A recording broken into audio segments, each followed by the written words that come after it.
Hello, everybody, and welcome back to Flock's Nest Sports Podcast. As always, I am one of your hosts, Dallas Reppin 52, Ray Lewis of the Baltimore Ravens.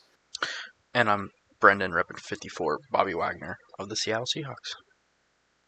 We got a great episode for you guys today. Got some baseball news, even though it is the off season.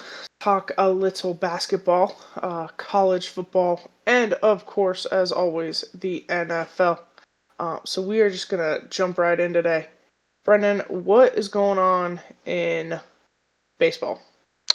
So obviously it is the off season. Not expecting a whole ton of news for at least a little bit. Baseball tends to be a little slower. But we had our first kind of major domino fall this offseason, and that was the Seattle Mariners have re-signed first baseman Josh Naylor. Obviously, they picked him up at the trade deadline. He fit in pretty seamlessly with the team. Was a big reason they made it as far as they did.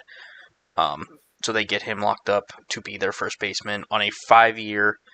And then I think as of now, it has not been confirmed the actual monetary, but it's been reported in the $90 to $100 million range.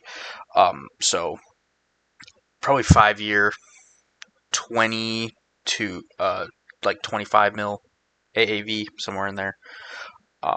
So pretty extensive contract, but pretty well deserved for his contributions with the Mariners. So that's the first major domino to fall within the MLB offseason. So it's getting kicked off here soon. Nice. Always good when good players get rewarded for their performance.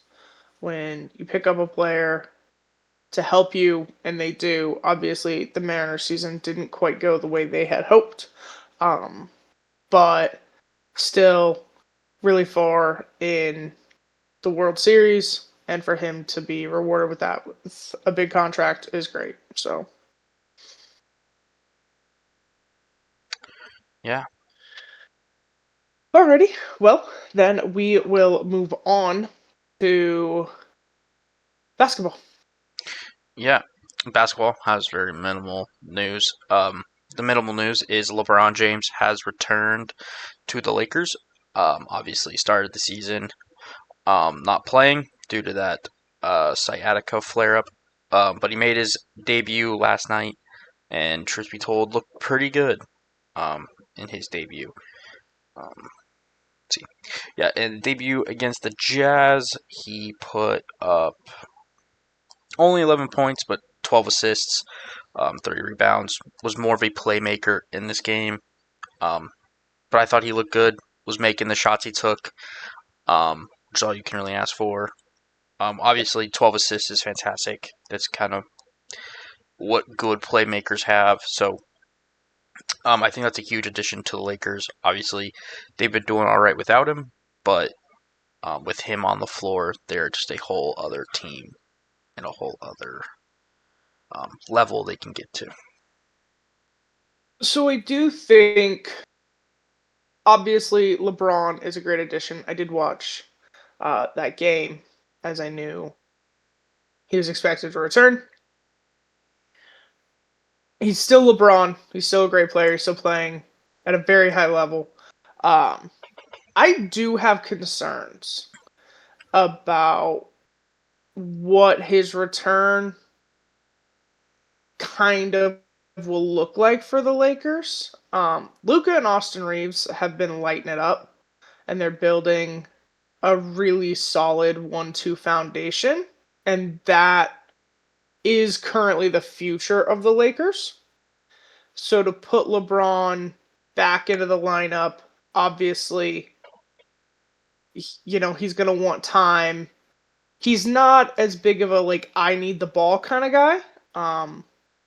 But I can't help but wonder what that's going to mean or how they're going to navigate that.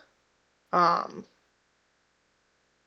I do think he makes the Lakers better, but I do think there's long-term effects to this. Probably. It's entirely possible. So, good player.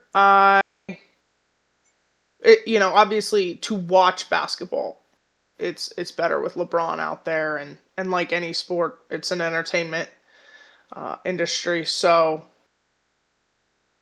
I'm still rooting for Luka. That's still kind of the current path I have. Like, I am a very much a Nuggets fan, but I like to root for more individual players, and I think sometimes that's kind of common in basketball. Um, but yeah, I'm just interested to see what it will continue to look like. Fair enough.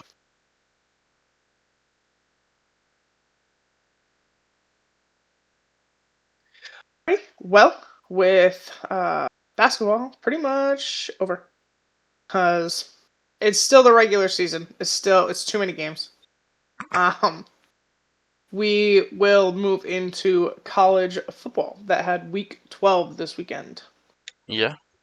I watched so very little college football that I'm pretty much going to talk about one game because I only watched one game in its entirety. So, um, There you go. I watched Notre Dame Pitt. That was pretty much it. Um, a game I kind of thought was going to be better than it was. Pitt coming into the game was ranked 22 in the nation. I thought they had looked good. They were at home. Notre Dame, obviously, coming in ninth in the nation, were 8-2. So two good teams coming together. But Notre Dame pretty much just kind of whooped their ass. Final score was 37-15. Um, Pitt got a garbage time touchdown to make it look closer than it actually was. Um, this was just another good performance from Notre Dame. Obviously, they did start the season 0-2, but they are starting to, I think, find their stride. I'm not sure what Notre Dame is going to be able to do in the playoff. In the playoff, you tend to need to have a quarterback that elevates your team, or at least doesn't hinder them. Currently, I don't think Notre Dame has that. I just think the freshman they have, CJ Carr, has too many freshman mistakes, and that's fine. He's a freshman. He's got time to develop, but I just kind of think that leaves them at a severe disadvantage once they get into the playoffs, where you're going to come up against teams that have quarterbacks that just don't make as many mistakes or are more elevators than you are. So we'll see. They do still have Jeremiah Love, who's still, in my opinion, making a Heisman claim. Um, and I think their offense as a whole is playing a lot better than I kind of thought they would. And that defense is kind of what Notre Dame has hung their hat on the past few seasons. Is coming alive, still really good. So there's a chance. I think they'll obviously be in the playoff, and I think they will contend in the playoff. I just don't think we'll see them in the same position they were last year, which was runner-up. So um, there's that. Alrighty. I actually watched 3 games this week. Damn. Yeah, I know, I'm crushing it. I watched Alabama, Oklahoma. Uh, this was kind of the epitome of what I've been talking about all season with Alabama. Honestly, it was just kind of the perfect storm. It's decent, but it's not good enough. Um, Oklahoma had a little bit more creativity, a little more fight in them, and offensively clicked way better. And Alabama is very stride dependent. They go on kind of scoring runs. And if you disrupt that, or a team gets going and scoring sooner, Alabama's trying to claw their way back. And defensively, kind of hit or miss on whether or not they're going to be able to hold teams at bay while their offense figures it out. And this week was kind of all of the criticisms I've had, all of the concerns I've had coming to fruition. Alabama does lose 23-21. Obviously not what I expected of this game, but when you look at how they've played and how the concerns have been there, I'm not also surprised. So we'll see how they continue to do. It definitely does affect their ranking, and we'll see what that means for the playoffs. I still think if they have a spot, it's not going to go very far. I mean, as of now, in the rankings, they are 10th, and they would be going up against Oregon. And I just don't think. Oh. I don't think they have that. I don't think they do either. Like, maybe. I've seen similar flaws from Oregon, but as a whole, I do think Oregon has been just a more consistent. I think they're a bit more consistent. I think Alabama's not even. You can't point to one thing they do really well. It's just moments of, oh, we ran the ball well. Oh, we threw the ball well. Oh, we got a little creative. Oh, we did well defensively. It's moments, but it's never something they can kind of stake their claim in that this is what we do. They don't have an identity. And all year I've been waiting to see one. Ryan Grubb struggling to build an identity on offense. What a shock. Who could have told you that? Why is it the least surprising thing I've heard all day? That's fair. It's also very early in the day, so maybe there's that. Who's to say?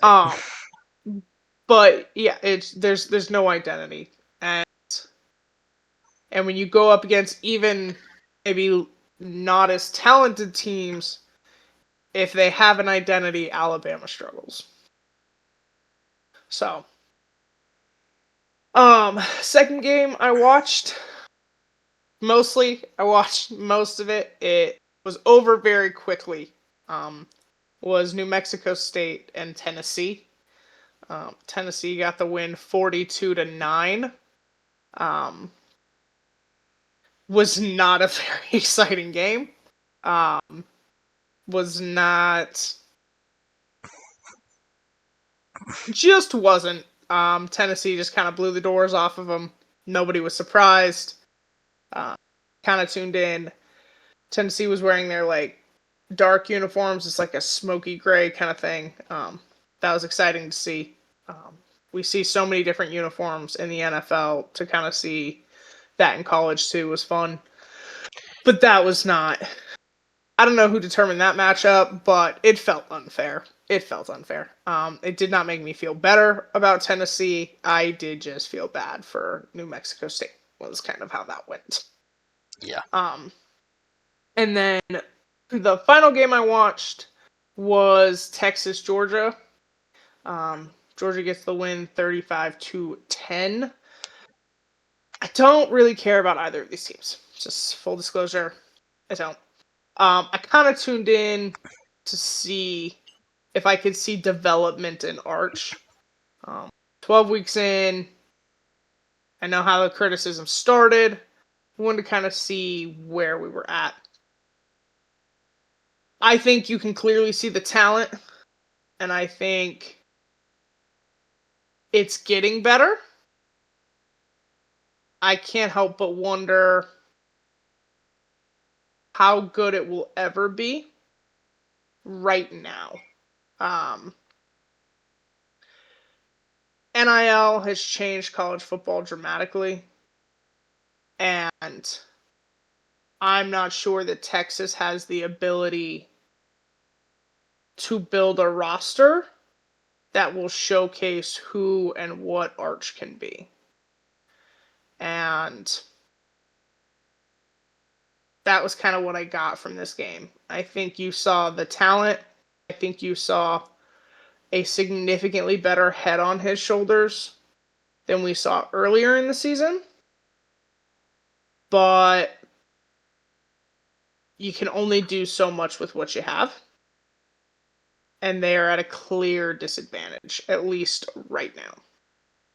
What I will say, because I did watch, I think I turned it on, and it was pretty much already over. Yeah. So what I saw from him, it does at least look like that shoulder injury is close to fully healed. Yeah. You weren't seeing because I can't remember what game it was now, but earlier in the season when he first did it, you could see the wincing every time he went to throw the ball. Yeah. I don't think Yeah. you're seeing that now. I don't think you're seeing that limitation. So at least that's something. That he is healthy. That hopefully, with that health, he can start kind of showcasing more of what he can do. But I guess we'll see within this Texas Yeah. program. And I think this first year, I think if you had serious expectations, um, you were a little naive. But it is good to see him getting healthy. And it's good to see that Texas does believe in him. And that seems to be abundantly true. So, Yeah. um, not the most exciting game, but I did not turn it on for excitement. I turned it on to see Arch. And I am currently liking what I'm seeing. I know the score kind of makes you go, well, how good could it have been? But when you're evaluating young quarterbacks, it's not just about the points they put up. It's Yeah. about decision making, pocket awareness, things like that.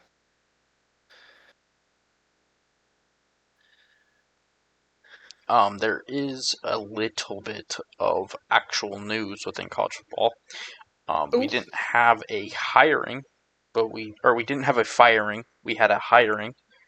okay. Obviously, James Franklin was fired from Penn State earlier this season, but he has agreed a new contract with Virginia Tech to become their new head coach. Virginia Tech, I believe, has an opening as well. So he's going to take over at the beginning of next season, essentially. So I think Virginia Tech's going to finish out the season where they're at, and then he'll take over this offseason, is what it sounds like. I might be wrong. They might throw him straight into the fire. Not 100% sure how it works, but yeah, James Franklin going to Virginia Tech. Nice. Well, congratulations to him for getting a new job. Doesn't usually take long, honestly, unless you're absolute garbage. Yeah, and So, when you have the recruiting status he does, yeah. you tend to find your footing pretty quickly. So, yeah, congratulations to him. And Virginia Tech, I suppose. Yeah, guess we'll see how it goes for him. Well, we will then move on to the NFL as there is just so much to talk about. Yeah, we've got quite a bit of injury and just kind of news to get through real quick before we get into our teams. So we'll just start with all that. Um, Something that happened right after we recorded the last podcast was Cardinals Marvin Harrison underwent surgery on his appendix. He had appendicitis, so he was out for last week. It could extend further. I don't think we've gotten any news on his availability for this week or the next couple weeks, but I guess we'll see. Obviously, not something you really want to play with. Um, and after having surgery, I kind of expect him to sit out multiple weeks, but we haven't really heard anything new on that since it happened. Another Cardinals wide receiver, Zay Jones, is done for the season with a torn Achilles. Not great. This was also something that kind of happened or was announced after we recorded the podcast last week. So he missed this week and will be done for the remainder of the season. So unfortunate news there for two Cardinal wide receivers. Continuing with wide receiver injuries, the Jets have placed Garrett Wilson on injured reserve due to an aggravation of a previous knee injury.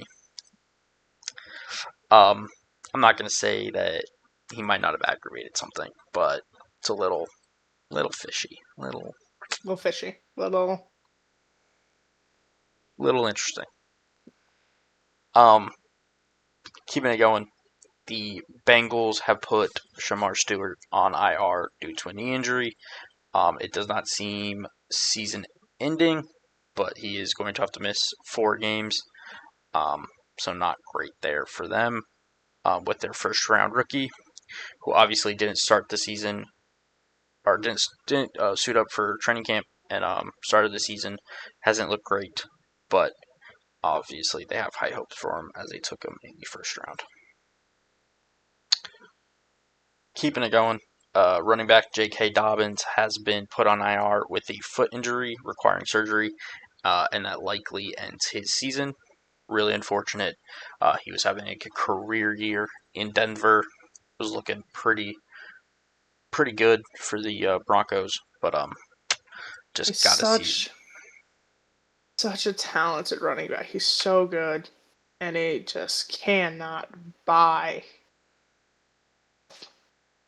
Yeah, it's been a issue his entire NFL career. Yeah. So unfortunate, but we kind of just have to accept the facts. Yeah. All right, keeping it going. The Lions have put Sam Laporta on IR. I have no idea what this injury is, but he's going on IR. Minimum 4 games. It does not seem like this is season ending, so he should be back at some point. Next, the wide receiver Calvin Ridley unfortunately broke his fibula and is done for the season. So the Titans are losing out on, I'm going to say, their top weapon, but let's be honest. But when you're that terrible of a team, it doesn't matter. You know what I mean? Yeah. It's not helping you. It's not. An injury that I have very little to go on is the Aaron Rodgers broken wrist. Has it been confirmed that he's broken it? I have yet to see that. Okay. It is a small break, and he does not need surgery. Okay, so I would expect him to be sidelined for a game or 2, but it does not sound like he has to go on IR then. A quarterback that is going on IR and probably has a season-ending injury is Falcons quarterback Michael Penix. It sounds like it's a knee injury. I have no idea what it is. Has not been confirmed quite yet. But what I can say is the Falcons fear it's season-ending, but they are looking for a second opinion. Unfortunate for Michael Penix, but I think this is another quarterback and another player we're going to start to have questions about whether they can stay healthy. Because this is, I believe, his 4th or 5th season-ending injury between college and the pros. So, not great for that to be. Not great. And it was definitely a contact injury. Like, it looked painful. But there are concerns, and I know Falcons fans and the Falcons organization, this season is not going at all like they had hoped. Yeah. And then continuing with Falcons, Falcons wide receiver Drake London suffered a PCL sprain and will be out for at least this upcoming week, possibly more. Unfortunate there. The Falcons are kind of just got their entire offense destroyed. Well, they still have Bijan healthy. Maybe if they knew how to use a running back, they wouldn't have these problems. But that's just a me opinion. What the fuck do I know? Pretty much. Next, Eagles offensive tackle Lane Johnson suffered a Liz Frank sprain. This is a pretty significant injury. He's going on IR. He'll likely be out 4 to 6 weeks. This is just not great. One of the best offensive tackles in the league, going down for an extended period of time. So, And he is so important to their offense and to that run game. yeah. So it will be interesting. And we kind of saw, right, how it went against the Lions. So we'll see Once how he the next left few again. weeks, without him. So, Yeah. Well, that does it for injuries, but we do have a couple more pieces of news. We'll start with the Jets are making a QB change. This was supposed to happen weeks ago, but Tyrod Taylor got hurt. So it is happening because again ain't now. that his luck? Yeah. So it's happening again now. Hopefully he doesn't get hurt again, as he is replacing Justin Fields. Yeah. I Um, mean, there's nothing else to do. Like, I think Fields was given ample opportunity. yeah. I I, think you saw an improved version. I think you saw closer to the version of this defense Aaron Glenn wants. Um, see, he's the weak link. I he'll never do it, and I understand why, and I get it. But we've always talked about quarterbacks and rushing quarterbacks specifically changing position to like a running back. I Yeah. think he'd actually be a really good running back, but I would agree with it'll that. never He's happen. pretty durable. Like, He has a really great ability to see run lanes. and that's why, like, if you watch his scrambles and his designed runs, it looks so smooth, and Yeah. it looks like he knows what he's doing. There's just when It you put the ball in his hand and tell him he has to make decisions, seems to be more hesitation. and Um, yeah, and I again, think I mean, you think about him and like a Brees Hall combo, that's that's hard to argue with. again, it'll never happen. It's just quarterbacks, for good or bad, have an ego, and And they are very attached to their position. most of the time, you want your quarterback to have a little bit of an ego. Oh yeah. There's something about it that makes it that way, but it does make it so they But don't if you're want not a to good quarterback, not sure adjust. what the ego's for. You know what I mean? Like Yeah. I'm a little confused. So Um, I think it would be in his best interest to play running back, but not sure that's going to happen. I think if you want to be an active player in the NFL,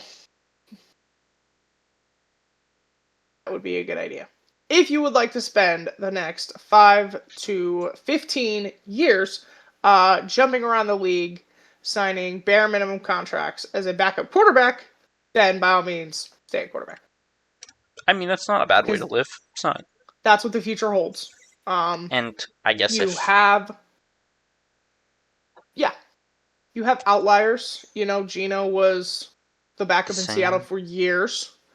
you have Darnold, you have Baker, you have these But guys that, they tend to jump around a lot. So, and I think the difference is I think we saw flashes from all of them in the pros with their arm talent and their ability to push the ball downfield. Don't think we've seen that from Fields quite enough. well, and I think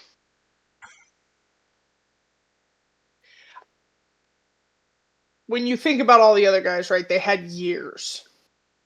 Um, where they were a starter. You saw potential, but you could blame the lack of success on other things. Now there were critics of them as quarterbacks, but you could see it in other things.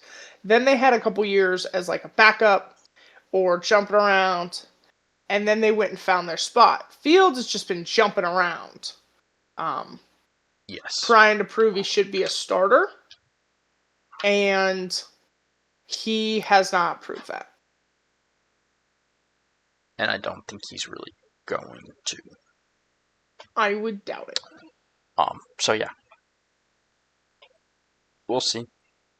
Again, he'll probably just spend his career as a journeyman backup.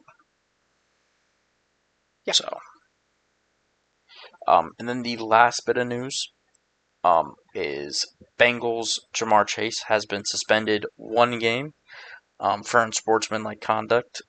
He spit on Jalen Ramsey.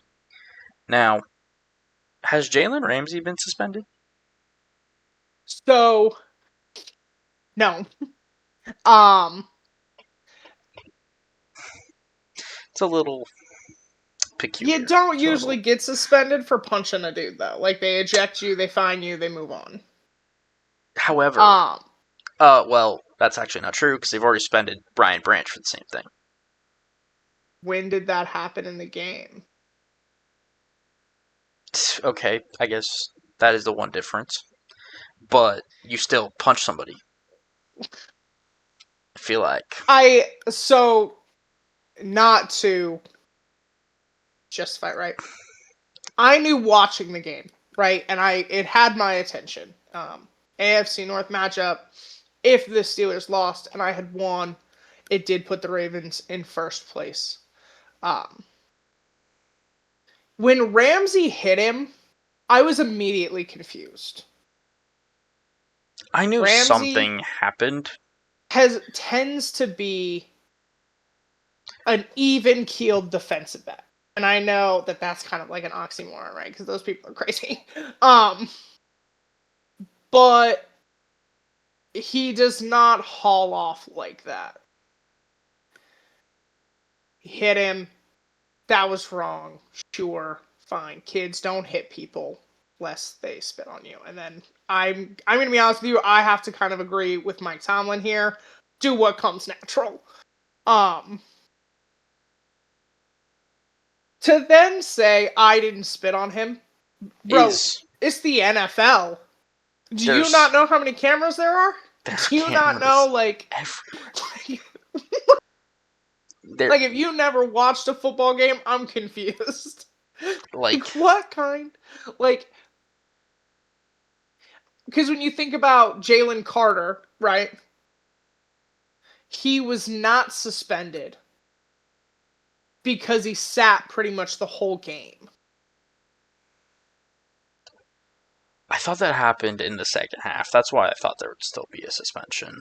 But still, I just think it's... disagree that there should be. I do think a lot of times the NFL... It's just, I don't know. Punishes the initiator more...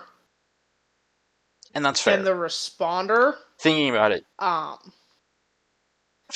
if Ramsey had hit him, and then Jamar Chase had spit on him, I think it's a different outcome. It's just a weird situation. I don't think it helped. I'm going to be honest with you. I don't think it helped that Jamar Chase lied. Yeah, I don't... Went on camera and went, no, I didn't. No, that's insane. He said that? That's crazy, bro. That's crazy. And the NFL went, we can see you, right? There's a camera pointed like right at it. Especially because, right, there are parts of the field that maybe there's not an angle of in that moment. When you and Ramsey locked up and did not disperse, 3 cameramen immediately went, what's happening? Yeah. Every camera in the building all went. Like, in the building went right there. Right there. The control booth went, don't move. Don't move. Because if someone hits someone, they want to catch it. That's really the point. Yeah. So then they go. So Jalen Ramsey, to his credit, was like, he spit on me. Like, what would you I have mean, liked me to do? I feel like that is a fair. Like, At Tomlin's least, response made it clear the precedent set in that building, which is what you want him to do. this one was somebody actually spit on somebody and not just spit at somebody At the yeah, like at the ground, in their because it's general the direction. NFL. They spit all the time. It's pretty common. Um. So yeah, to then be like, I definitely didn't. Is a They had choice. that. It's a choice. New York knew 10 minutes before they were like, that motherfucker spit on him. Like, Like, I'm pretty sure they could have had the video on their phone to be like, I'm sure they could have. I'm sure they could. I kind of wonder if New York wasn't looking hard enough because they were like, whatever comes of this, like the refs can see it, so we're good. I'm a little surprised Ramsey didn't plead his case then and there. And they looked at it. but also a lot of times when they see the punch and you're just gone. Like, Yeah. So I was kind of hoping you was going to get 2 games. Because that would wrap the Thanksgiving game. And that's also supposed to be Burrow's return. It's also in Baltimore. I was kind of hoping he was going to get 2 games. no, they've. But, or that they would delay it a game. They'd be like, well, you can play Sunday, but you can't play Thursday. Okay. I was just hopeful. Didn't work out that way. Sure. But don't do stupid shit. Like, Yeah. but also, welcome to the AFC North. I'm not entirely sure when spitting on each other became the norm, and I would like that to not happen Thursday, but fuck around and find out, basically. Fair. Yeah, that's. It is the AFC North. I'm surprised it's taken this long to have punches thrown. Yeah. Yeah. So, yeah. That does it for our news portion of the morning. Well, then we will kick it into our games. Lots to talk about. Ravens at Cleveland get the win 23-16. When first watching this game, I was pissed. Honestly, I was just pissed. And then I thought about it, and I don't want to use the word glad. That seems like a stretch. There were positive things to take from this game. And the number one being, the Ravens for years have lost this game. They usually split the division with Cleveland. They usually lose to Cleveland in Cleveland. So for them to get the win is actually pretty impressive. They also usually lose close games. If they don't blow teams out, they struggle to come from behind, last minute drives, get points, get stops, things like that. They executed that against a division rival with Myles Garrett out here acting like he's 10 years younger because my O-line is nowhere to be found. And were able to pull off that kind of win where they had to come from behind, they had to get points, they had to get a final drive stop, and they were able to pull it out. And so while we're going to kind of get into the minutia of it, that is a positive thing to take from the Ravens. That because we're not in a place that's blowing teams out right now, to be able to win these one-score games, these final minute games, that is a positive thing. getting into the game offensively, it's terrible. Just terrible. Lamar has never had a game with no touchdowns and 2 interceptions until now. The 2 interceptions I do not put on him. They do, they fall under his stat line. They were batted passes. Keaton Mitchell, I don't really know what the fuck that was. If you're not going to catch it, at least don't let anybody else catch it. So that was unfortunate. With Justice Hill still out with the concussion, Justice Hill is always his running back, sent in motion, catches the ball kind of in the backfield and takes off. Keaton has the physical ability to do that, but has never been a primary ball catcher. And I think we saw that in experience in this moment. Only bright spot. Nope. Let's keep going for a second. O-line, terrible. Myles Garrett got 4 sacks. There were years he could not get a hold of Lamar at all. Now we're just racking him up to. Do we owe Myles Garrett money? Are we responsible for part of his contract? I don't really know what's happening here. But I would like it to end. Falele is still absent on plays. The left side of the line seems like Stanley's doing it himself. I know that Harbaugh keeps saying, you put the best guys out there. I think Emory Jones still is not healthy. Maybe it doesn't get better. Maybe it's not better with him out there. But I would like to see it. Because this is terrible. And Lamar clearly has a lack of trust in this O-line. He just came off the hamstring injury. He was sidelined at practice for 2 days, I believe, with a knee injury.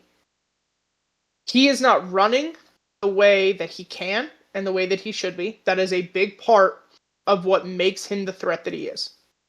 It's the awareness defenses have to have that he could run the ball. And when he takes that away himself, it shortens the passing game. And the interceptions happen, the mistakes happen, and we're seeing that overwhelmingly. We're not seeing the MVP quarterback that we know, that we love, that this team does need. I know that right now we're winning these close games, and that is a bright spot.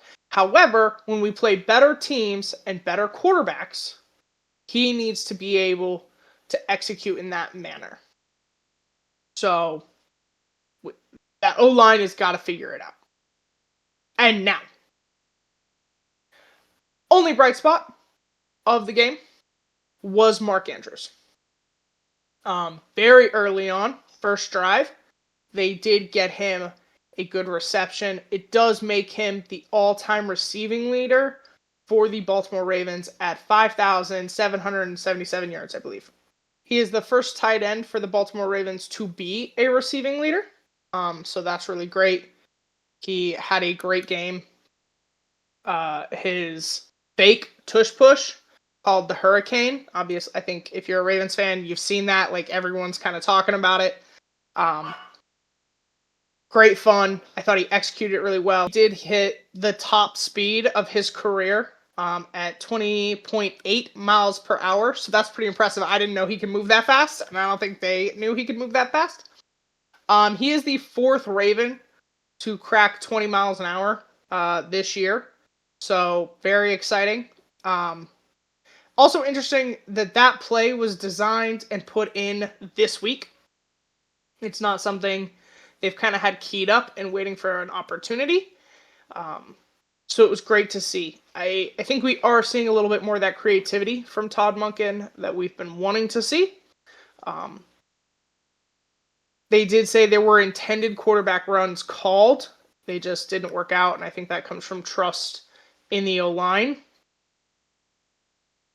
So there's potential. I think they are getting there, but we still need to see more offensively. Player of the game is going to go to Mark, obviously. All-time receiving leader, Hurricane. He had a great game. He played really well. He's been paramount in the receiving game. He's been paramount to help blocking. I think without him, Lamar takes far more sacks than the 4. So, defense. So see, this is hard, right? On one hand, getting better. On the other hand, it's Dylan Gabriel and Shedeur Sanders. And we're gonna talk about Shedeur. We're gonna do that next. It's not a tough matchup, and that's one that if you struggle against, I have concerns about this roster construction and the talent. Listening to Hamilton, who's a massive leader on this defense, talked about how early on they kind of took for granted the uniform they wear and the expectation that teams just wouldn't want to deal with them. And there was a time and a decade where that was true. Now those things are illegal, and you have to go out there and do it every day and every week.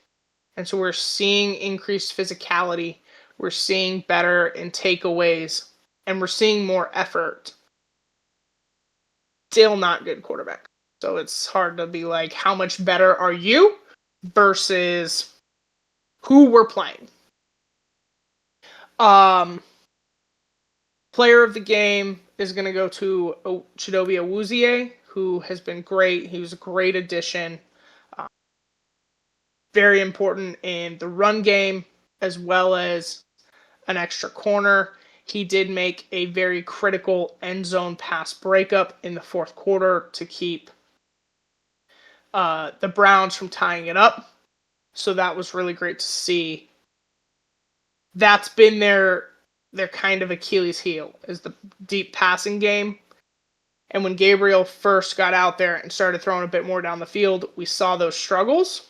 To see them kind of turn it around and make the necessary adjustments was great to see. And I think we're seeing those adjustments come a little faster, and I think that's credit to Zach Orr's growth.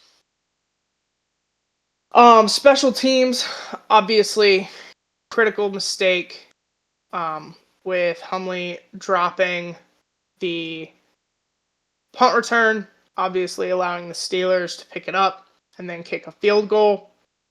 That tends to be a focal point of Harbaugh, so I don't expect to see those issues continue to pop up. We did have them. I do think there was an element of young player, divisional game in Cleveland. Kind of got to him a little bit. Could have easily just not tried to catch it and wouldn't have been a problem. But young player trying to make a play. Hopefully we learn from it. Loop was perfect on the day. So, good to see his growth. He does well for everything under like 55. It's over that we're still working on. For the Brown side of things, I don't usually talk about the other team because I don't care. We are going to talk about Shedeur for just a moment. There seems to be a misunderstanding of how the league works, and that is currently the media's fault. Second and third string quarterbacks do not ever on any team take first team reps during the season. It's not how it works. You have a starting quarterback, they get the reps so that they are ready for the week. Unless injuries occur or something funky happens or you want to put in some weird plays. Gadgets. Jalen Milroe takes a snap. He gets Not that anymore, snap to rehearse it. Like that's it. So when Shedeur says that's the first pass he's thrown to these guys, that is not a shocker. That is not a concern. That is not Stefanski bullying him. It's not anything. That's the reality. Because He was the third quarterback on the depth chart going into the season. Now he's second. It is your job as the backup to learn, absorb, and take your shot when it's given. That's your responsibility. Yes. If you go out there and look unprepared, have no idea what's going on, you don't know your wide receiver's speed, that's on you. Because when the first team reps are happening, you're just standing there, watching, learning, absorbing, or at least you should be. So I know that everyone wants to say poor Shador. No. He did not take advantage of the opportunity that was given to him. And that is no one's fault but his. And that shows more of the concerns teams had when drafting him, or more importantly, when not drafting him. So, I'm sorry it didn't go well. I know the people that were rooting for him had higher hopes, but that's on him. The whole loss is not on him. They're not a good team. But you have to make the most of your opportunities when they come, because that's what being a backup is. That's what being a young player in the NFL fighting for a spot is. It's taking the most of those opportunities. And he did not do that. So, just want to clarify. I agree That's with the about expectation. 90% of that. Tell me the 10% you don't agree with. I think there's a fundamental difference between watching and doing. Oh, absolutely. So, Absolutely. you can watch all the film you want, and you could be the most prepared quarterback in the league as a second stringer. You could be the most prepared ever. But if you never actually do the play, it's not going to matter. You could watch all the film. You could understand the But play at we a see it happen all the time. We see it happen all the time. Backups come in and they can execute. Young guy, rookies, you think about Lamar's first start. You think about But I also think Mahomes' there's a first start. difference. They came into the league as backups, as the plan for the future. I don't think Shador came in as the plan for anything, truthfully. I And think I'm not saying that Shador didn't screw up and ruin his opportunity. I agree. That's 90% of what I agree with, is that he should have done better. But I also think that if you're going to say that he's not an NFL quarterback off of this one game, then I think you're doing him a disjustice. Because no, I one think game that's too you far. That's too come far. in, because I think the hardest thing to do is to be a backup quarterback and have to come into a game in, like, what was it, the third quarter? Yeah. He started halftime. Oh yeah, he came in at the half. That's right. Yeah. To come into a game at the half off of minimal reps, because one, you were the third string to start the season, were promoted to backup because, well, they had to, and then we're just kind of go play. No, I do completely agree that to say he's not a quarterback, that's too far. That's excessive. That's not what I'm saying. Um, But I do think but you fumbled this opportunity. he fumbled the opportunity mainly because I think we saw all the concerns we did in college. Of he was just holding Yeah. onto the ball way too long. And I don't necessarily think that comes from an unpreparedness. I think that's just his play style. That's fair. Is he's a I think fundamentally, he wants to make the play. And if the play's not there, move on. Live to see another one. Um I think we will see if he gets another chance. I think that right He now this will. year, it's been a common theme that with concussions, you sit out the next game. I think he'll play next week. It will be interesting to see how he capitalizes on the reps this week. I think that'll tell you more. I think for a first game, and I think the Ravens did a good job. I think they knew what they were doing when he Yeah, came into the game. I think you saw a shift in game plan pretty much instantly. And yeah, the game plan went from let's not blitz, let's just kind of to constantly. Yeah, to we're going to make Shador's life miserable. I'm not saying So I will be interested that to it see, should have been perfect. but it wasn't good. I will It fully. wasn't good, and I think there are things you could have seen get better kind of as the game went on, And and it we didn't. didn't.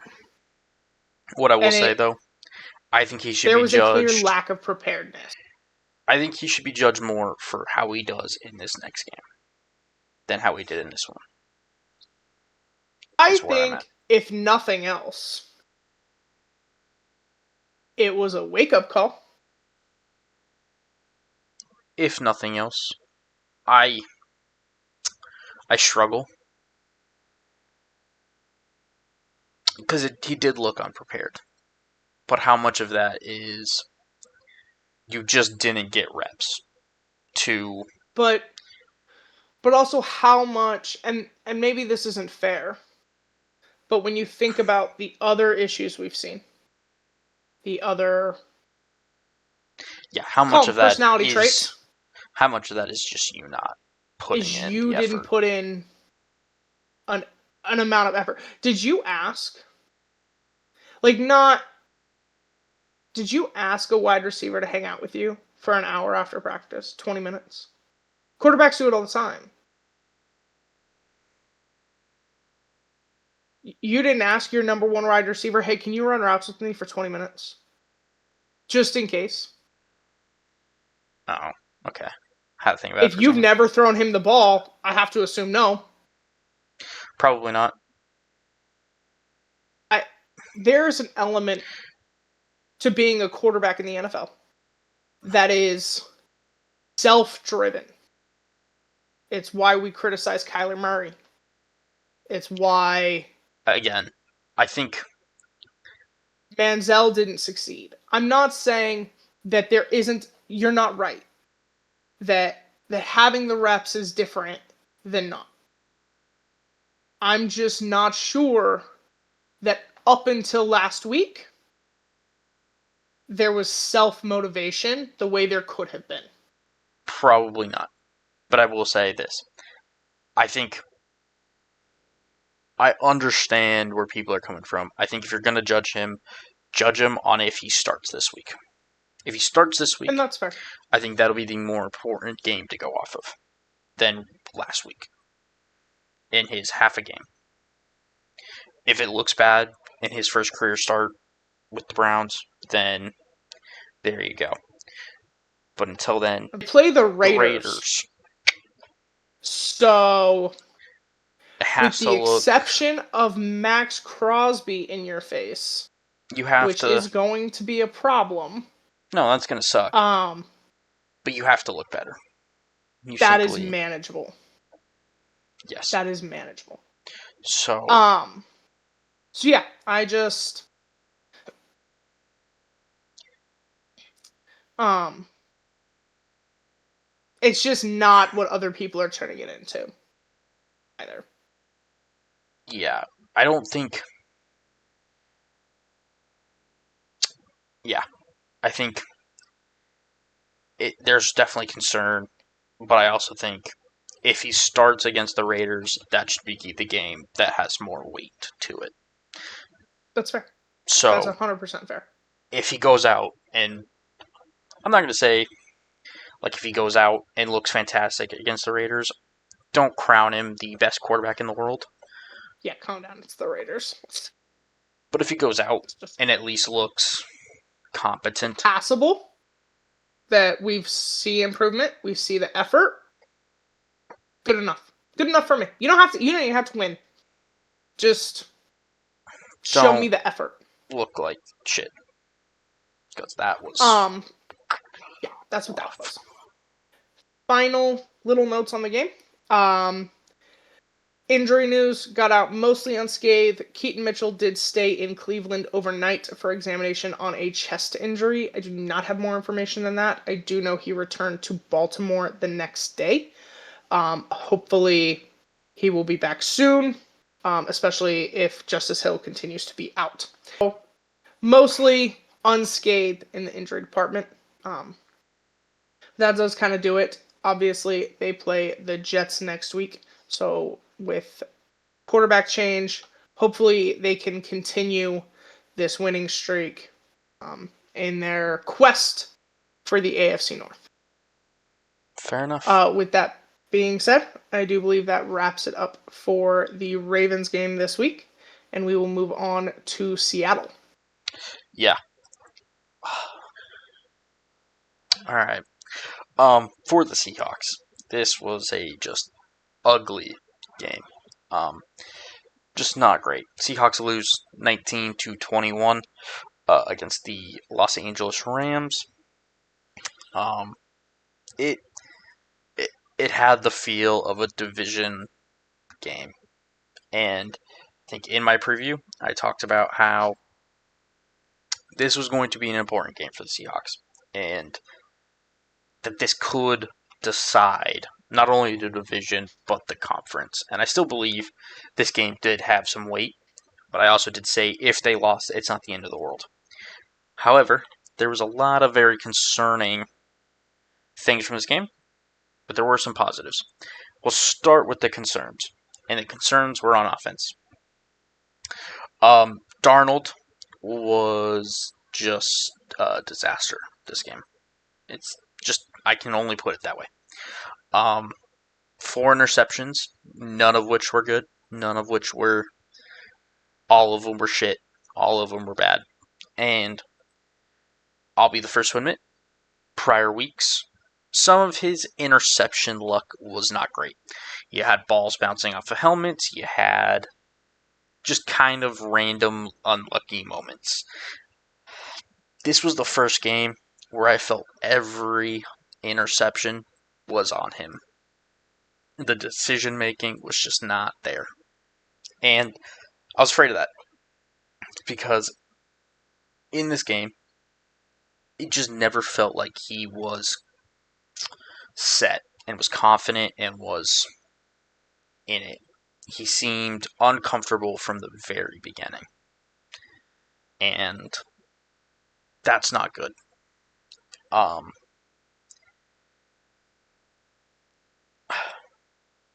I think, I don't know if he'll ever admit this, I think the game last year in the playoffs against the Rams got to him in this game. I think it was a mental thing. I think, he was sacked 9 times in that game. I think you could see just the happy feet and he was just trying to get the ball out so quickly and just did not want to take a sack, did not want to eat it, that he was just forcing things he shouldn't have forced. And it led to several mistakes. And 4 interceptions, which is never good. So just not great from him. Really needs him to be better. I have not much more to say on that.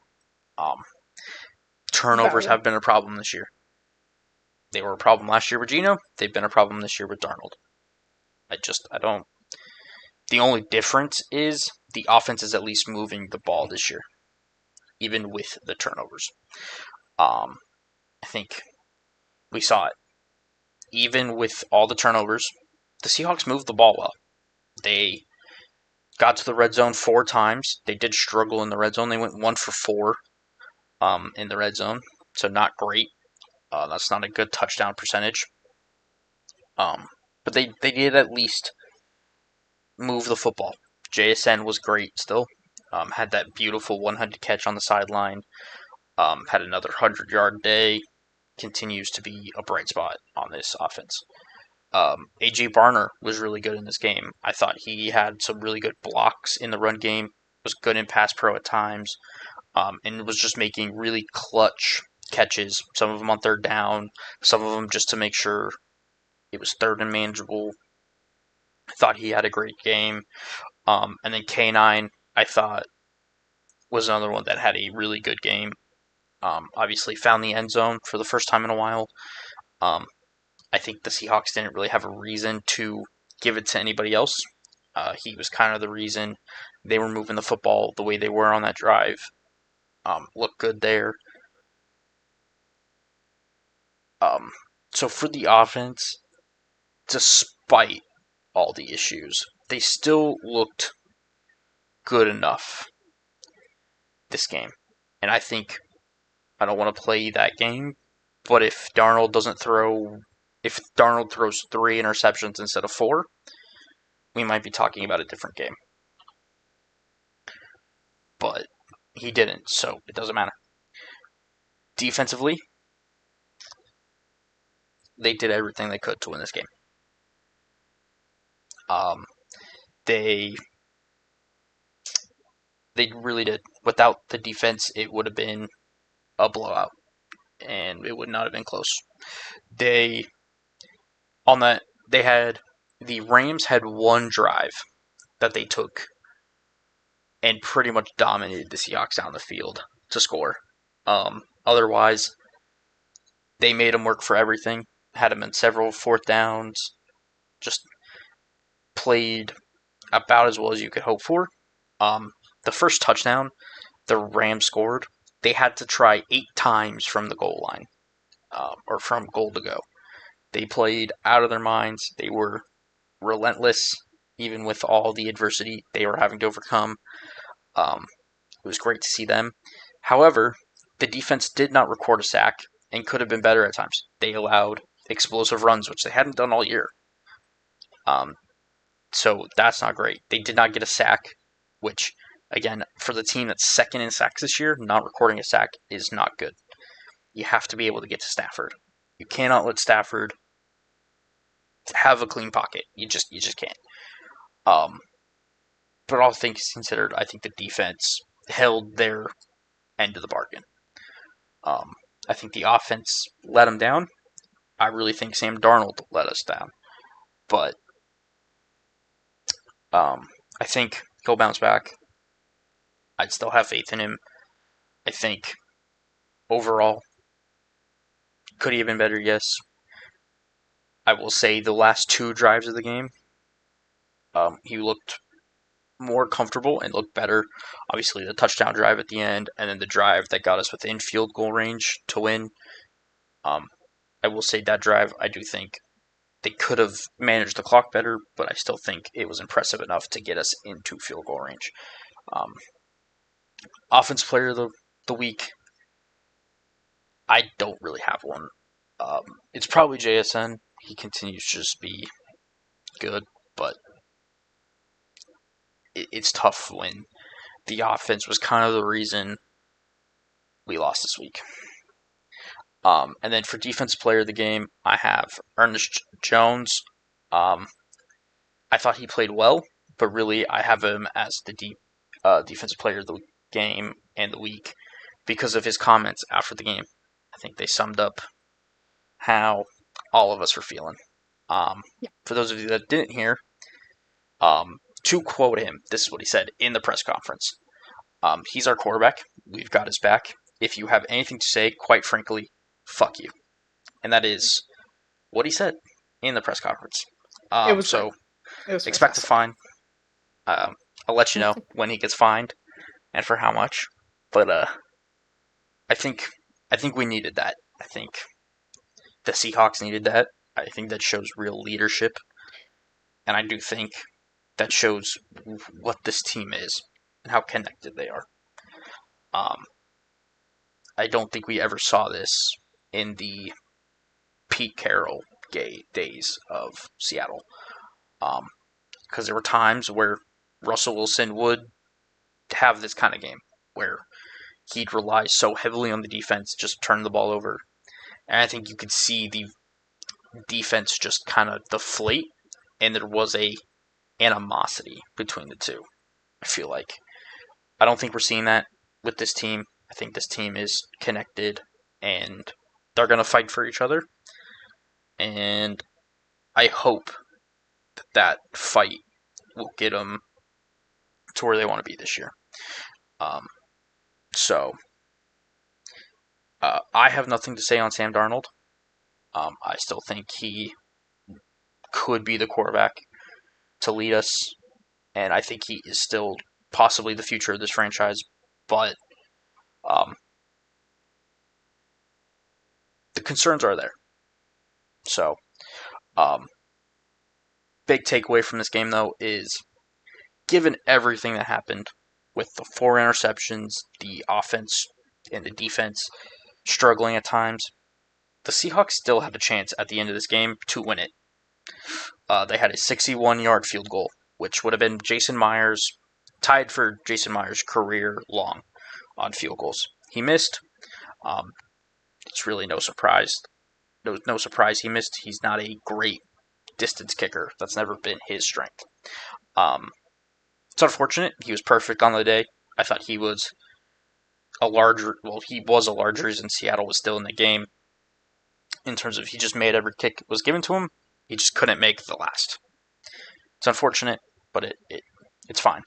But I am really, really looking forward to Week 16 when we get the rematch against the Rams in Seattle, because if this is the game the Rams want to play, and this is what Seattle can do against a really good Rams offense, which, by the way, Stafford has not thrown for less than 130 yards in a game this season. Seattle made him do it. He looked very pedestrian in this game. For someone that was getting MVP buzz, and in my opinion was one of the MVP frontrunners, Seattle made him look okay at best. So, really great there. But I'm looking forward to this. I think this rematch might be the game of the year. And that definitely will decide the division. So, Week 16 should be a great matchup, one to watch. And I'm really excited for that one. Injury-wise, coming out of the game, there was one scare, and that was Gray Zabel went down with a knee injury. Did not look good at the time. Thankfully, it seems that he has avoided significant injury, and that it's kind of just day-to-day, and we'll see where it goes. But that is huge news. Huge news. I'm glad we got that already, because if we didn't, I would have come onto this, and I truly believe if Zabel went down for the season, which is what I thought it was when it happened, I would be talking about a very different season for the Seahawks.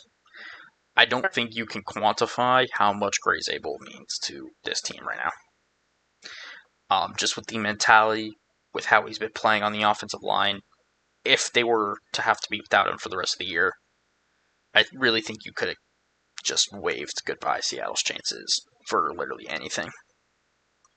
That's how much I think he means to this team right now, which is saying a lot for a rookie.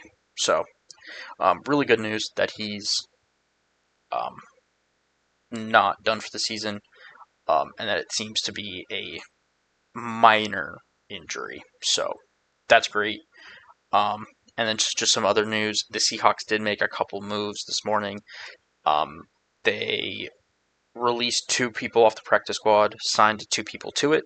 They brought in Velus Jones to be a punt and kick returner. And then they bring in Seahawks legend's son, Brendan Rice, obviously the son of Seahawks legend Jerry Rice. For anyone that doesn't know, Jerry Rice is not actually a legend for the Seahawks, but he did spend minimal amount of time with the Seahawks, so it's a little funny. But yeah, Brendan Rice. I actually think this is a very interesting signing. Obviously, not someone that's really done much in the NFL yet, but I think he can be a good NFL wide receiver. given the opportunity. I'm not saying he's going to get it with the Seahawks, but I do think it's an interesting move for somebody on the practice squad.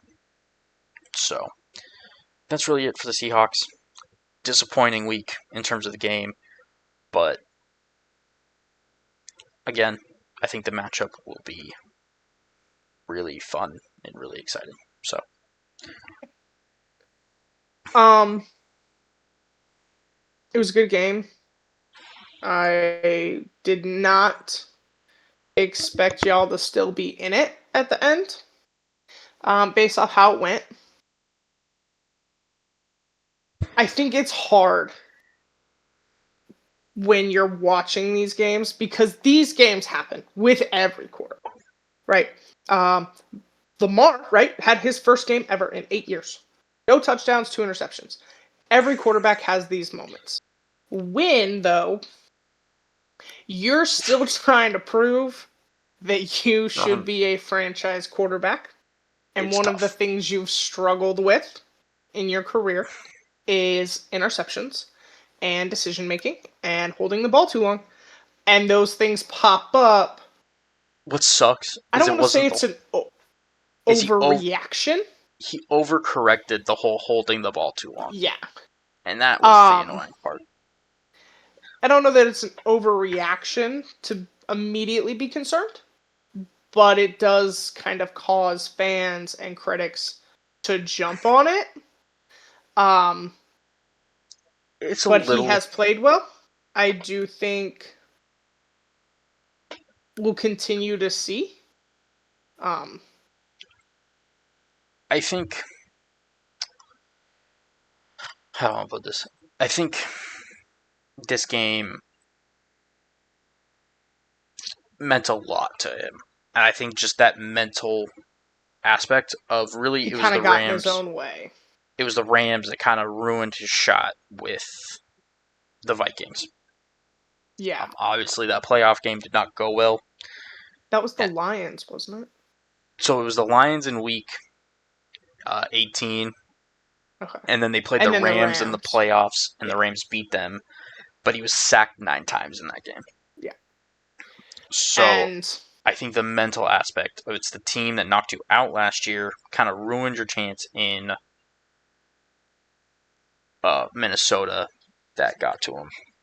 So that's fair. You know, not sometimes great. teams moments getting players' heads. Um, I think this was one of those moments. Um, I was impressed they were still in it.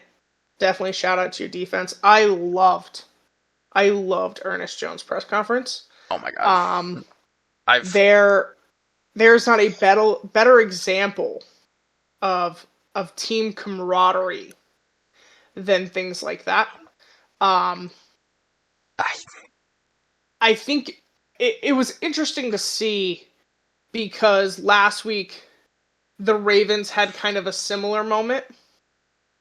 Um, and then to see it now, so with McDonald having gone from the Ravens and building this new culture, um, yeah. you're seeing that mentality and you're seeing that camaraderie. I thought it was fantastic. I think I watched that like three. I think I watched it like 20 times. I think my favorite part is the fact that they posted the clip and they censored it out the first time. Yeah. And then they went back and were like, you know what? Fuck it. You know what? Screw it. He said it. Full Here's chest. the full clip. And he doesn't say it once. That's the best part. No, he does say it twice. He does say it twice. Is prior to that. Now, this one isn't necessarily talking about people in general, but it's. I think the full quote is Sam has had us in every fucking game this season. Yeah. Um. So yeah, for those confused, it's typically not a hefty fine. The NFL does not love having to censor their press conferences, so they do fine you a little bit, but it's still significantly less if he had not gone out there. So, but at the same time, I'm trying to think. I cannot remember a press conference where a player said "fuck" once I definitely can't remember one where he said fuck twice. That's fair. And pretty much also told people to go fuck themselves. That's I He think the told the entire media to go fuck themselves. that's I think the one that I'm like, I don't think I've ever seen that before. Yeah, do you kind of wonder that Goodell's like sitting in his office, right, and he watches the press conference and he goes, "That's why I told Marshawn Lynch just to stand there. That's why." Yeah. That's Like, if anyone's ever wondering why Marshawn Lynch was advised, to you not. don't have to speak. You just have to get to the podium. That's why. Yeah. Um, But yeah, I genuinely don't think I've ever seen somebody to actually tell the media to pretty much fuck off.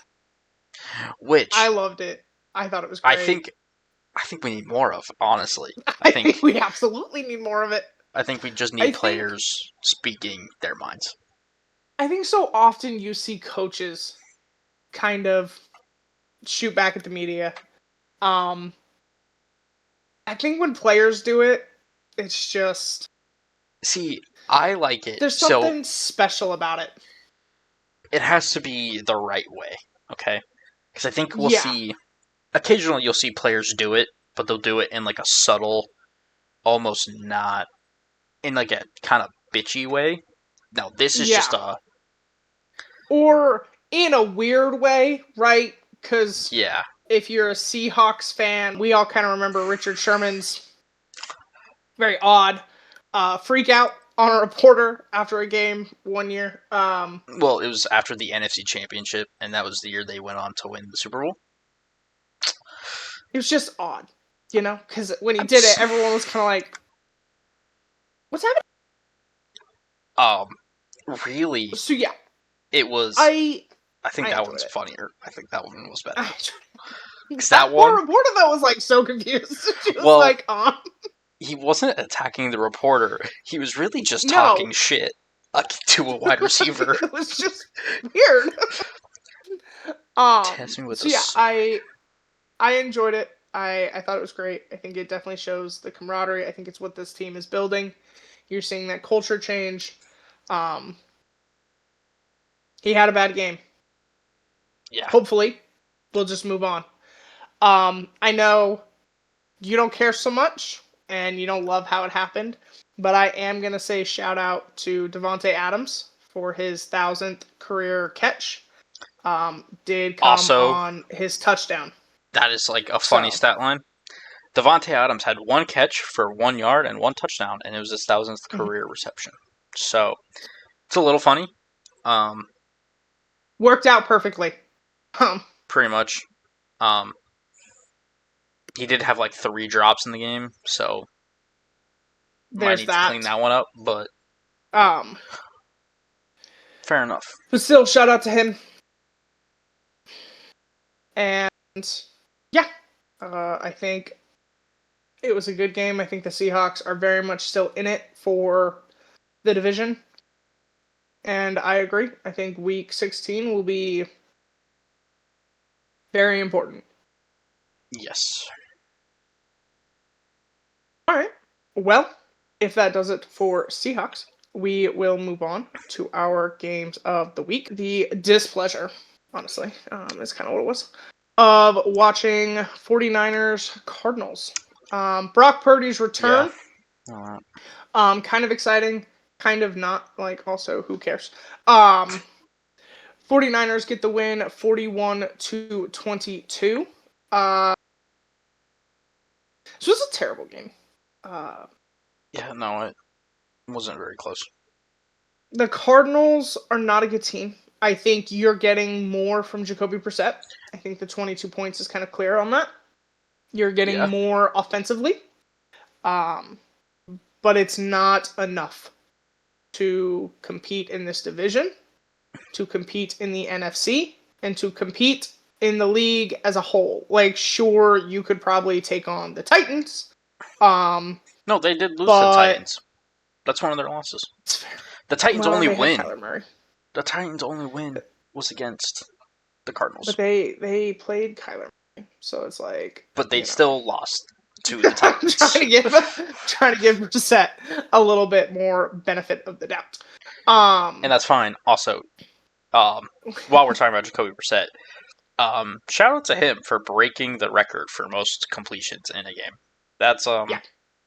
not a stat I thought I'd ever have to say out loud, but 47 especially from a completions, backup. 47. Fair enough. They gave it their all. The 49ers just were too much. Christian McCaffrey looked good. You can tell. I know that there's been some kind of hype over Mac Jones. People love backup quarterbacks when they play well. It's very exciting. This is a good team, and you can tell that as a team, they rally behind Purdy. McCaffrey had one of his best games in weeks. Purdy's Kittle had a great game. Better. He absolutely is. Like, absolutely is. That seems to confuse people right now, though. I will say, it was. I mean, it was a good game for him to come back. Not a great defense to go up against, so it's kind of like, yeah, this is what I expected. This is what I would have expected. Wasn't very exciting though. The 49ers are still very hurt. I do not think this game is an indication of what they're going to be for the remainder of the year. But always good to see starting quarterbacks and franchise quarterbacks return. Yes. So that's good. Yeah, this game went about all that I could have expected, truthfully. Yeah. I kind of figured. I will say, the 49ers scored more points than I thought they were going to. I thought it was going to take Purdy a little longer to come back in terms of, like, this level of production.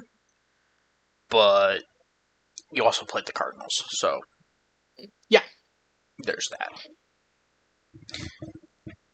that. For my game of the week, I went with the Panthers and the Falcons, which surprisingly turned into a pretty good game. Did not expect it to be, but I got one, so I'll take it. I'll take it. We'll start. The Panthers win 30-27 in overtime. The Falcons side of things, obviously having Penix go down with the season ender sucks. Kirk Cousins is your backup. Came in, and I think he's past it. We'll see. I know he's gonna start the rest of the season, so we'll see what happens. But not sure how much is there with that. Bijan had a good game for them. I think for this Falcons team to do anything ever, they need to just give him the ball as much as possible. So I'm just not sure why in a game he only has 27 total touches. Just I'm unsure as to why that is. So I get it. At some point he might need a breather. But I think your franchise and star running back needs a few more touches in a game. Just a thought. Yeah. That was really it for the Falcons. I thought they just kind of blew this game. At like they had the lead at several points in this game, and just kind of blew it. On the Panthers side, I think Bryce Young just needs to play the Falcons every week, and he'd be top 10 NFL quarterback. Because in this game, he had 448 yards and 3 touchdowns. He looked great.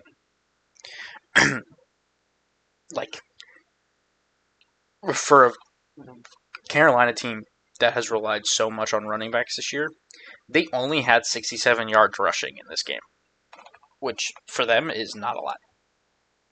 Yeah. But the passing game was electric. Tedero McMillan looked fantastic. Leggett looked good. Um,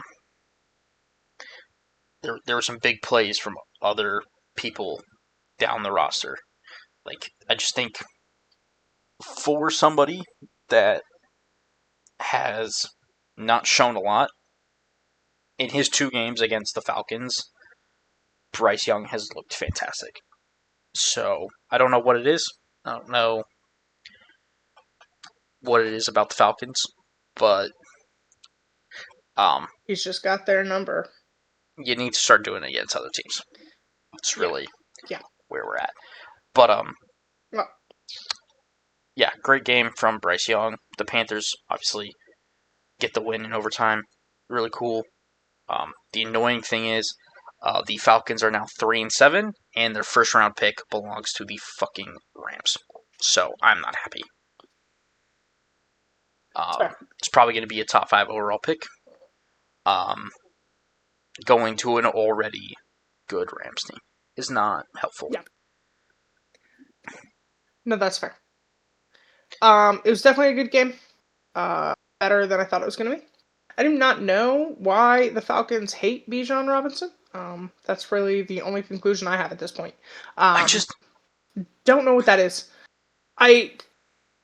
Because it works. He works. It's talented. He gets you some of the most production out of your offense, and he opens up so much, and they seem to hate him. I just I don't get it. I will say this game has been different from other ones. Bijan did have 23 carries on the ground. Tyler Algier had only had 3. Normally, Tyler Algier has like 10.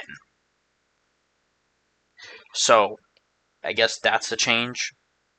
But I don't get how you only throw him the ball 4 times in a game. Yeah. That's my thing. I don't know. Like, okay, I don't know. Drake London had Bijan Robinson had 5 targets. Darnell Mooney had 7. I just don't think that's what you want. No.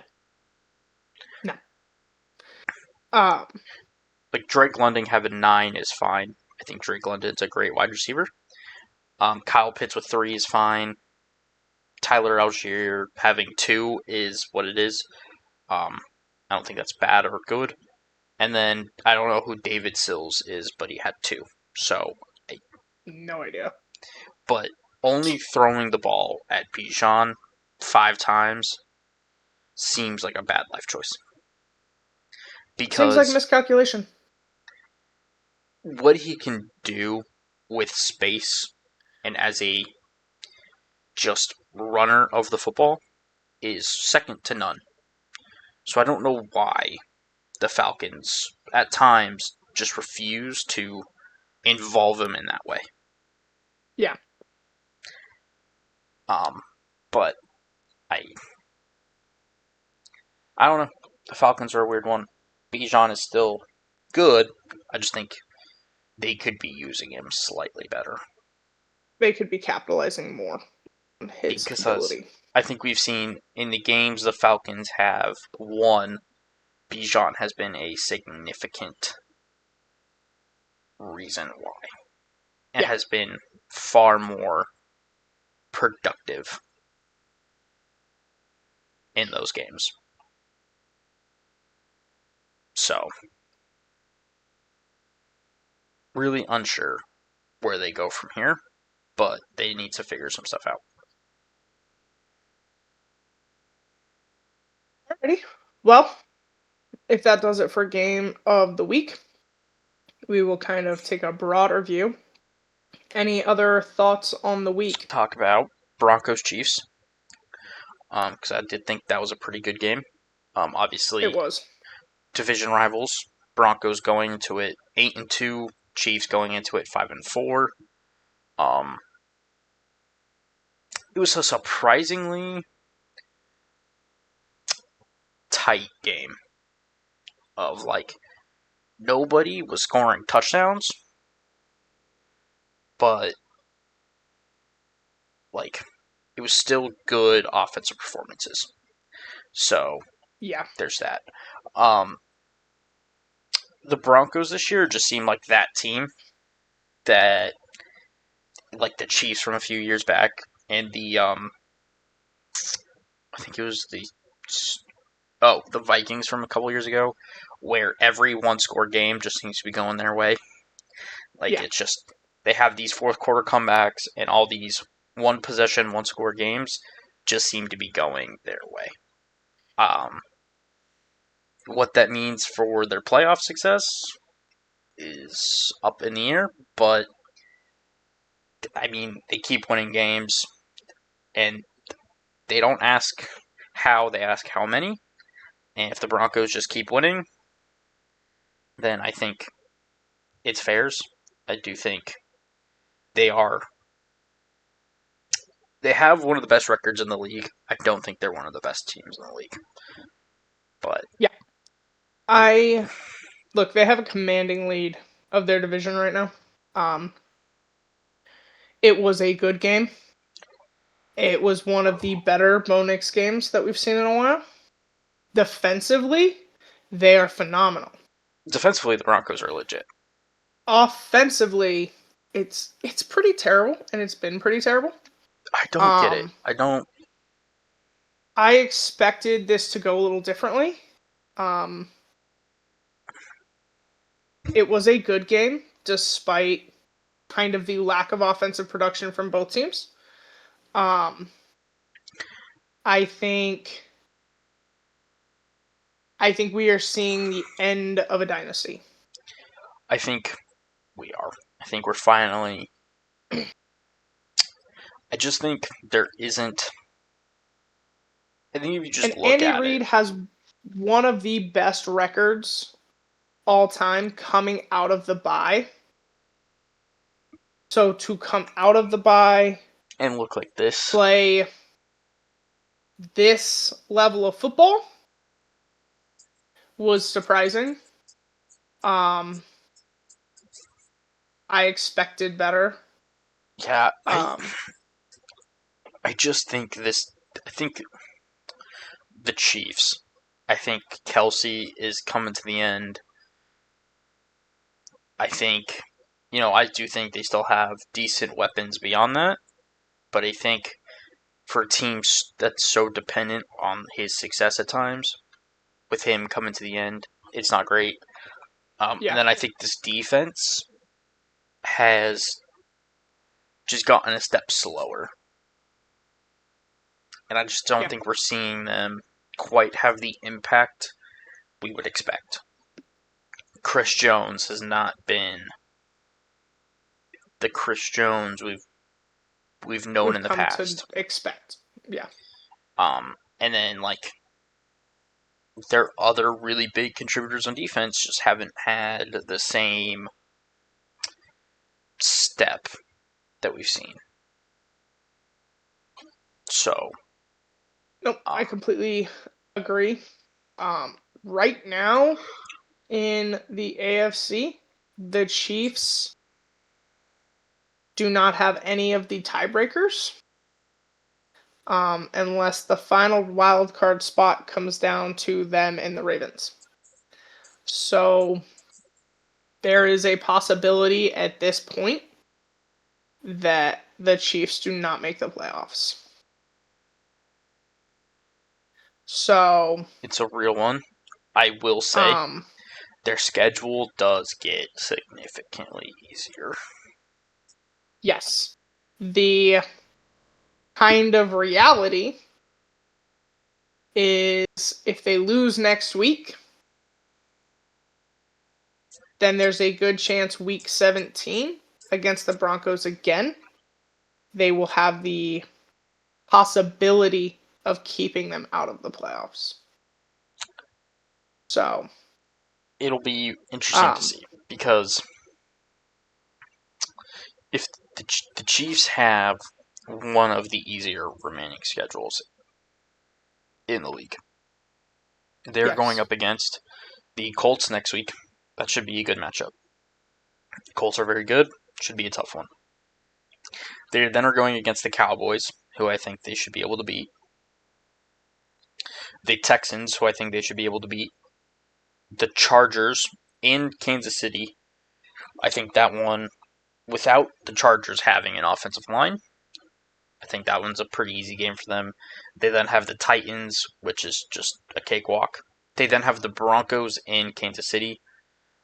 Depending on where they're at, I could see that being another good game. And then they end the season against the Raiders in Las Vegas, which should be another pretty easy game. So, all in all, So yeah, I'm not saying it's going to happen. I wouldn't bet that right now. It just is a possibility. yeah, I do think though, just with their ease of schedule, and with I think some other teams ahead of them, they have to basically win out. They have to basically win out. I do think they are in a lucky situation where they have teams ahead of them kind of slipping in terms of like I don't think the Chargers they're slipping. Like their offensive line's so hurt that they're really going to struggle. I think Jacksonville's slipping. I think either Pittsburgh or like whatever one of them doesn't win the division, I don't think they make the playoffs at this point. I don't know. Because I think one of I them. think if the Ravens make the playoffs, if the Ravens win the division, there's a good chance the Steelers take a wild card spot. I think there's a good chance of that. I disagree. I think if the Ravens come back to win the division, the Steelers will have slipped enough that I think they'll take themselves out of it. They are not so far back or the Ravens aren't so far back of the Steelers that they could win the division and it destroy the Steelers. No. I'm just saying, like, the Steelers do have an easier schedule than I thought have a easier schedule than I thought they did to end the season. So, yeah. What I mean, so though, is I do think teams are slipping. I think the Steelers could be a team that kind of slips down the stretch in terms of, like, they lose more than they win. But that also, I think, important thing there is I don't know if this Chiefs team has the ability to win out.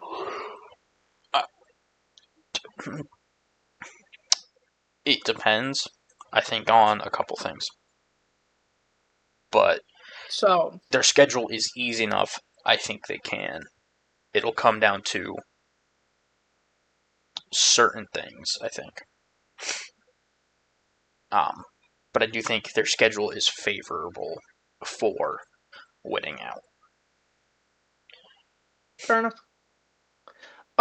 Only other game I wanted to talk about was probably the best game of the entire week.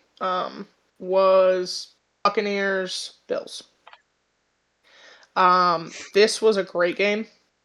This was a great performance by both teams and by both quarterbacks. I think this game kind of showed that Baker is not so far out of the top 5 that some people might think he is. He pretty much went toe-to-toe with Allen. And this was kind of the performance everyone had been waiting from Allen. Yeah. Obviously, 2 interceptions, not great. One of them, however, I think was a little unlucky. But it's not necessarily his fault. But it still happened. And when you consider the Bucs went into it as hurt as they are. But I will give him a ton of credit. I thought he played very well. No, he played phenomenally. I thought it was a great game. They were in it until the end. Kind of an unfortunate turnover there at the end. But it was a great game.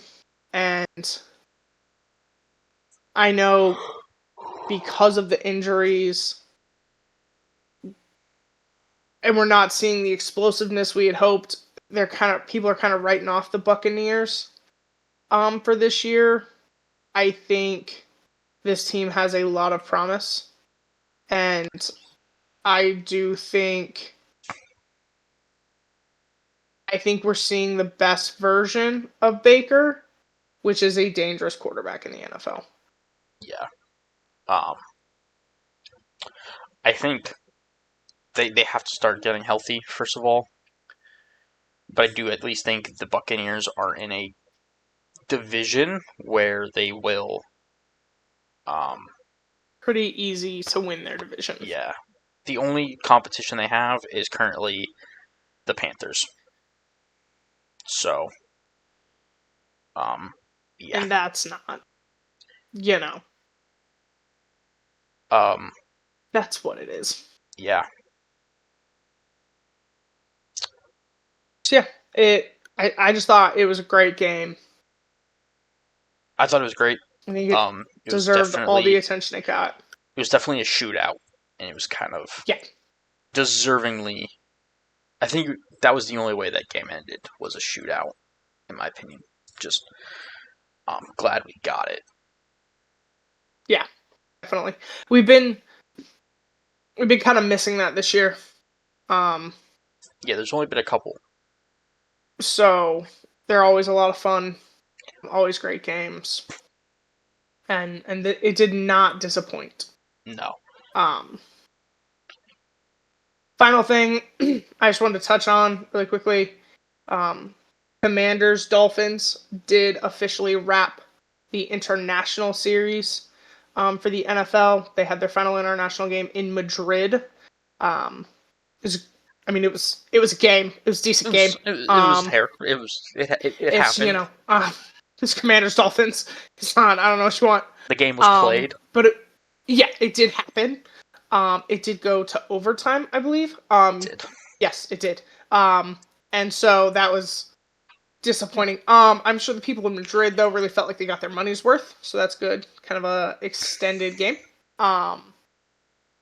But we're definitely seeing the growth of the NFL, which is great. I do believe this year the NFL recorded its highest viewership in international games. I'm not entirely sure what the ratio of that is because I think it's also their most international games, so I'm not sure if those numbers are like per game or just in general totality. So I mean, it's still like you have more games. But it's drawing the viewership. I think so. As a fan, I'm enjoying it. I think the international fans are enjoying it. I would like us. I had a thought. I had a theory. Of Okay. Time. We'll do it next week. I just would good. like us to maybe pick a little better. Yeah. The teams that play internationally. I think that is the best service we can do to those games and to those fans is having good teams. It's tough. I think this one was unfortunate. I kind of think the NFL did expect slightly different when they picked these two teams, and it's just not how the season's gone. So, well, I have a proposed idea on that. Unfortunately, we don't really have time to get into it today, but please join us and tune in next week for my idea. Okay. To make international and primetime games better because that's been a struggle this year. It's been a massive struggle. There you go. Gotta wait until next week. Really quickly before we go. We did get a bit of news breaking. Adam Schefter has reported that the Browns are starting Shedeur Sanders this week against the Raiders. Yeah. Kind of something we thought Not was going to happen. Yeah. Again, I think this year has been there's been an effort to limit or to make sure people sit for at least a week with concussions. So, yeah, I think that's what we're seeing. That's a positive thing. So yeah. Yep, we will keep an eye on that. With that being said, we will continue to look ahead for next week and talk our games of the week. Obviously, the Ravens play the Jets. They are finally back home, ending their 3 road game stretch. And at 10 a.m. Pacific time, 1 p.m. Eastern time. So Nice.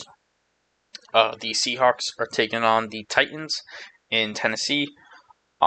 This game is 10 o'clock Pacific, 1 o'clock Eastern. Yeah, going on the road. great. I went back and forth. Game of the week.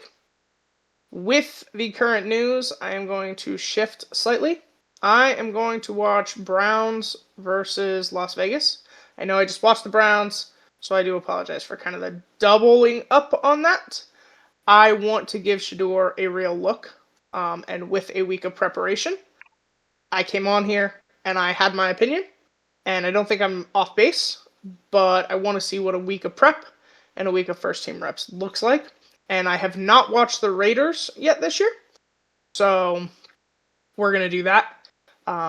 They are on at 1:05 Pacific time, 4:05 Eastern time. Nice. I'm going with. I really am going to struggle with this one, aren't I? I'm going to watch Bills Texans. I've Okay. watched the Texans once this season, have yet to watch the Bills, so we're gonna go with that one. That is Thursday Night Football, obviously 5:15 Pacific. So prime time should be good. Heck yeah. Not really sure what I'm gonna be watching for, but I guess we'll just figure it out when we get there. Just going to watch it. Yeah. Sounds good. Well, that does it for looking ahead. Do you have any random sports news? I don't. Okay. I don't. I do actually. Oh shit. I didn't know it, right? But the CFL, the Canadian Football League, had basically their Super Bowl on Sunday, called the Grey Cup. And so I gave that a watch. It was between the Saskatchewan Roughriders and the Montreal Alouettes. The Roughriders did get the win, 25-17. It was a good game. There was an extensive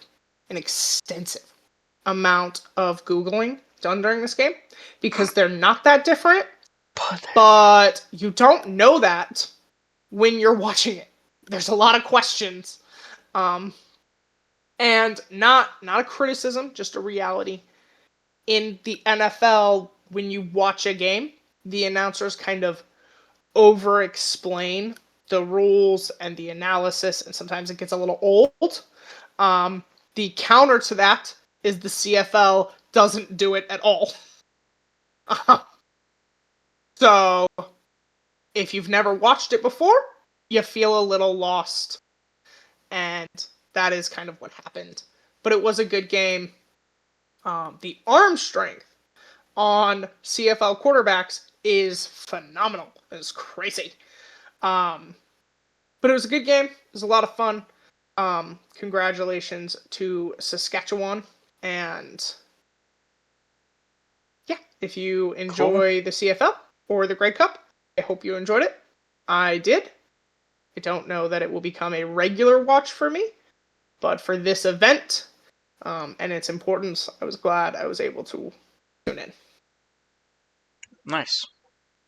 Didn't even know it was happening, so that tells you where I'm at with that. But cool. Yeah. Glad you watched something else other than hockey. I did. I even watched basketball this week. We're broadening our horizons. Wow. I mean, shit, you're doing better than I am. But yeah, cool. Well, if that does it for breaking news, then I think that does it for us this week. Unless you had something else. Awesome. Nope. So cool. All right. Well, make sure to like, subscribe, comment. Let us know what you guys think. Did you watch the Grey Cup? like Dallas did, or are you a sane individual and just stuck to NFL football on Sunday? Um, but yeah, so let us It's a know lot going down on at below. one time. Um, but yeah, with all that being said, this has been Floss Next Sports Podcast. Thank y'all for joining. I've been Brendan. And I've been Dallas. Peace.